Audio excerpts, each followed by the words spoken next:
तेज पुंज कपिवीर सियावर रामचंद्र की जय। राम कथा के रसिक तुम्हें भक्ति राशि मति दी। राय सुआसन लीजिए तेज पुंज कपिवीर सियावर रामचंद्र की जय। जय रघुनंदन जय सिया राम। जय रघुनंदन जय सिया राम। हे दुख भंजन तुम्हें प्रणाम। हे दुख भंजन तुम्हें प्रणाम। जय रघुनंदन जय सिया राम। जय रघुनंदन जय सिया राम। तात पात में सकल सवारी दे मंथरा सहाय विचारी। अशुभ काज विधि तात बिगाड़हि। भूपति सुरपति पुर पगधार। उन्नत करत भय दिस विषादा। जनु सहनिहु करि के हरि नादा। तात तात हा तात पुकारी। करहु भूमि तल व्याकुल भारी। चलते न देखन पायहु तोहि। तात न रामहि चौपहि मोहि। बहुरि धीर धरि उठे सम्हारी। कहत सुमरन हेतु महतारी। सुनि सुत वचन कहत के तेई। मरम बाठ जनु माहे देई। आदम से सब आपनि करनी। कुटिल कठोर मुदित मन। कुटिल कठोर मुदित मन बरनी। भरत बिसरहि पितु मरन रामा। सुनत राम बन गौन सिया रामा। हे तो अपनहु जान जिय रामा। अकित रहे धरि मोर सिया रामा। हे दुख भंजन तुम्हें प्रणाम। हे दुख भंजन तुम्हें प्रणाम। जय रघुनंदन जय सिया राम। जय रघुनंदन जय सिया राम। जय रघुनंदन जय सिया राम। दीन दयाल गिरध संभारी। रघुनाथ नम संकट भारी। विकल विलोक सुतहि समुझावति। मनहु जरे पन लौन लगावति। तात राहु नहीं सोचे जोगु। दृढ़हि सुपति जस की नहीं भोगु। जीवत सकल जन्म फल पाए। अंत अमर पति सदन सिधाए। अत अनुमानि सोच परिहरहु। कहित समाज राजपुर करहु। टूटी सुनि सहमयु राजकुमारु। पाके छत जनि लागे अंगारु। धीरज धरि भरि देहि उतासा। पापनि सबहि भांति कुल नासा। जो पे कुरति रही अति सोहि। जनमत काहि न मारी मोहि। पेड़ काटी ते पालहु कीचा। मीन जियन नीति बारी उलीचा। मीन जियति नीति बारी उलीचा। हंस बंस दशरथ जनक रामा। राम लखन से भाई सिया रामा। जननी तू जननी भई रामा। विदितन कछु न बसाई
शोकिनी जहाँ नहीं पिए सुभाऊ।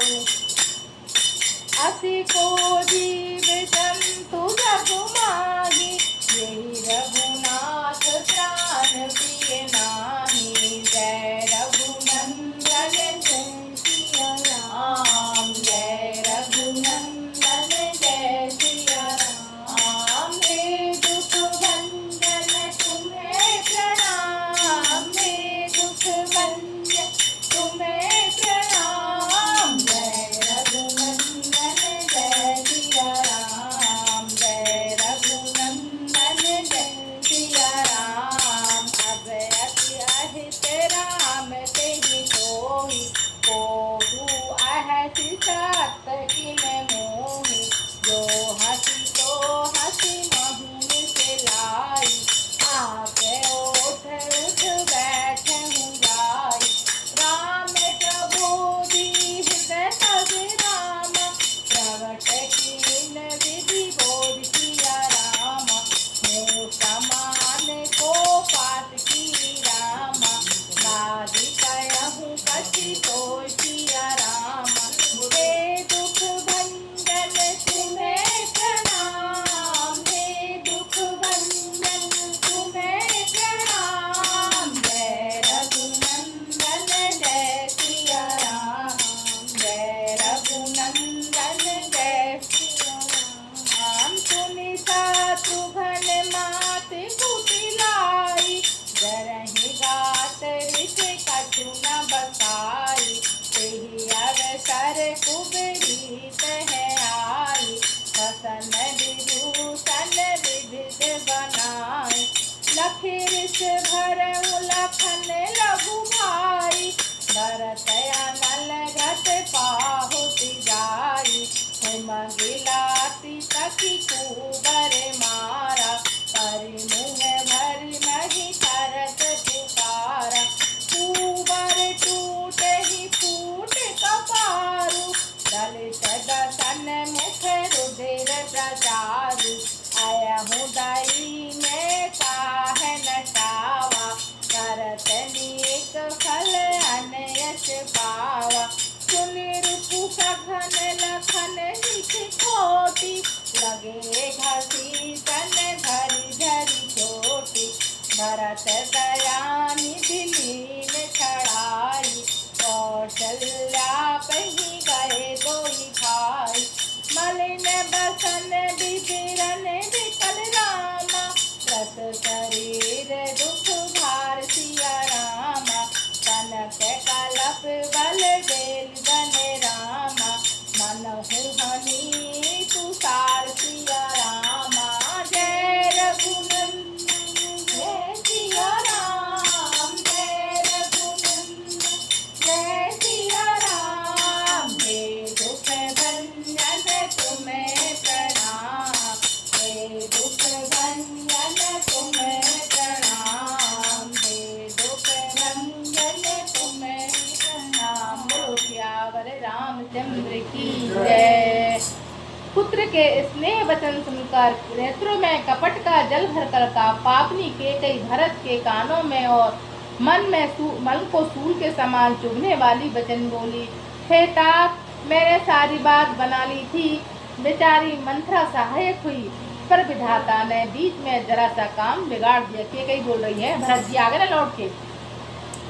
वह कि राजा देवलोक को पधार गए। भरत यह सुनते ही विषाद के मारे बेहाल हो गए, मानो सिंह की गर्जना सुनकर हाथी सहम गया हो। वे खाता पुकारते हुए अत्यंत व्याकुल होकर जमीन पर गिर पड़े और विलाप करने लगे। हे तात, मैं आपको स्वर्ग के लिए चलते समय भी न देख पाया। हाय, आप मुझे श्री राम जी को क्यों नहीं सौंप गए। फिर धीरज धरकर वे संभल कर उठे और बोले, हे पिता, हे माता, पिता के मरने का कारण तो बताओ। पुत्र के वचन सुनकर के कहने लगी, मानो मर्म स्थान को काट कर चाकू से चीरकर उसमें जहर भर रही हो। कुटिल और कठोर केकई ने अपनी करनी सूल से आखिर तक बड़े प्रसन्न मन से सुना दी।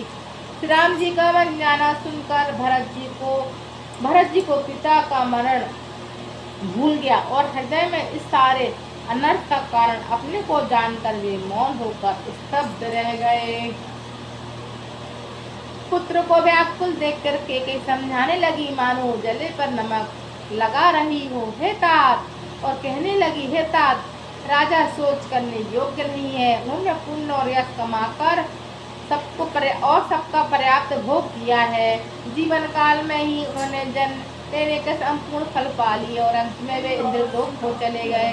ऐसा विचार कर सोच छोड़ दो और समाज सहित नगर का राज्य करो। राजकुमार भरत जी का यह सुनकर बहुत ही सहम गए, मानो पके घाव पर अंगूर छू गया हो। उन्होंने धीरे धरकर बड़ी लंबी सांस लेते हुए कहा, पापिनी, तूने सब तरह से कुल का नाश कर दिया।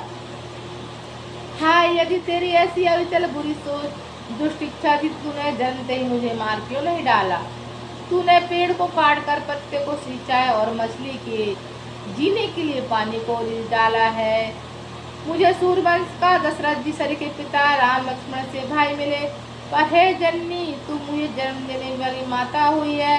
क्या किया जाए, विधाता से कुछ बस नहीं चलता। अरे कुमति, जब से तूने हृदय में ऐसा बुरा विचार निश्चय ठाना था, तो उसी समय तेरे हृदय के टुकड़े टुकड़े क्यों न हो गए? वरदान मांगती हुए कुछ मन में तुझको पीड़ा नहीं हुई, तेरे जीभ नहीं गल गई, तेरे मुंह में कीड़े नहीं पड़ गए। राजा ने विश्वास तेरा कैसे कर लिया? जान पड़ता है विधाता ने मरने के समय उनकी बुद्धि भर ली थी। स्त्रियों के हृदय की गति चाल विधाता भी नहीं समझ सकता। वह संपूर्ण कपट, पाप और अघोर की खान है। फिर राजा तो सीधे सरल धर्मपरायण थे और वे भला स्त्री स्वभाव को कैसे जानते? अरे जगत के जीव जंतु भी में ऐसा कौन है जिसे श्री रघुनाथ जी प्राणों के समान प्यारे न हो? वे श्री राम जी भी तुझे अहित हो गए, बैरी लगे। तू कौन है? मुझे सच सच कह, तू जो भी है सो है। अब मुंह को स्याही पोत कर मुंह काला करके उठकर मेरी आंखों की ओर से जा बैठ। विधाता ने मुझे श्री राम जी के विरोध करने वाले तेरे हृदय उत्पन्न किया है, अतः हे विधाता, मुझे हृदय श्री राम विरोधी को जाहिर कर दिया। मेरे बराबर पापी दूसरा कौन है? मैं व्यर्थी तुझसे कहता हूँ। माता की कुटिलता सुनकर रघुनाथ श्री शत्रुघ्न जी के सब अंग क्रोध से जल रहे हैं, पर कुछ बस नहीं चलता। उस समय भांति भांति के कपड़े और गहनों से सजकर कुबरी मंत्रा वहां आई। उसे सजी देखकर लक्ष्मण जी के छोटे भाई शत्रुघ्न जी को क्रोध में भर गए, मानो जलती हुई आग को घी में आहुति मिल गई हो। उन्होंने जोर से तक्कर कुबर पर एक लाठी जमा दी। वह चिल्लाती हुई मुंह के बल पर जमीन पर गिर गई। उसका कुबर टूट गया, कपाल फूट गया, दांत टूट गए, मुंह से खून बहने लगा। वह कराहती हुई बोली, हाय देव, मैंने क्या बिगाड़ा है जो भला करते हुए बुरा फल पाया? उसकी यह बात सुनकर उसे नख से शिखा तक दुष्ट जानकर शत्रुघ्न जी झोटा पकड़कर उसे घसीटने लगे। तब भरत दया निधि ने उसको छुड़ाया। दोनों भाई तुरंत कौशल्या जी के पास गए। कौशल्या जी के मैले वस्त्र पहने हैं, चेहरे का रंग बदला है, व्याकुल हो रही हैं, दुख के बोझ से शरीर सूख गया है, ऐसे दिख रही है मानो सोने के सुंदर कल्प लता को वन में पाला मार गया हो। सियावर रामचंद्र की जय, पवन सुत हनुमान की जय, रमापति रामचंद्र की जय। एक घड़ी आधी में